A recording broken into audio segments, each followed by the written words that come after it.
తెలంగాణ ఎరుకల ప్రజా సమితి రాష్ట్ర కమిటీ ఆధ్వర్యంలో ఏకలవ్య జయంతి వేడుకలు ఘనంగా నిర్వహించారు.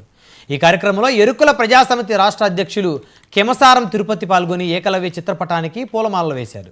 ఏకలవ్యుని గురుభక్తి గురు శిష్య సంబంధం గురించి ఆయన వివరించారు. ఏకలవ్య జయంతిని రాష్ట్ర ప్రభుత్వం అధికారికంగా నిర్వహించాలని డిమాండ్ చేశారు. ప్రతి జిల్లాలో ఏకలవ్య విగ్రహాలు ఏర్పాటు చేసి వాటి కోసం ₹1,00,000 బడ్జెట్ కేటాయించాలని కెమసారం తిరుపతి పిలుపునిచ్చారు. ఈ కార్యక్రమంలో రాష్ట్ర నాయకులు, జిల్లా అధ్యక్షులు తదితరులు పాల్గొన్నారు. ఒకరు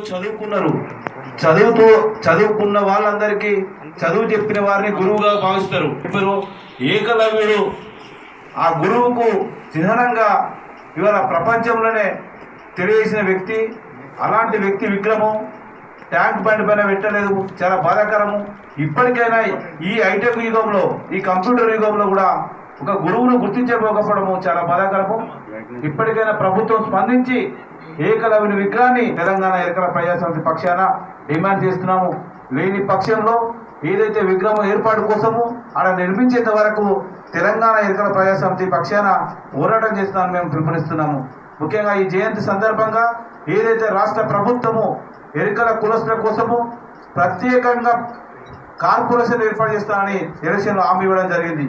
కానీ ఇంతవరకు ఆ ఎరుకల కార్పొరేషన్ ఏర్పాటు చేయకపోవడము, కనీసం దాని గురించి మాట్లాడకపోవడము చాలా బాధాకరము.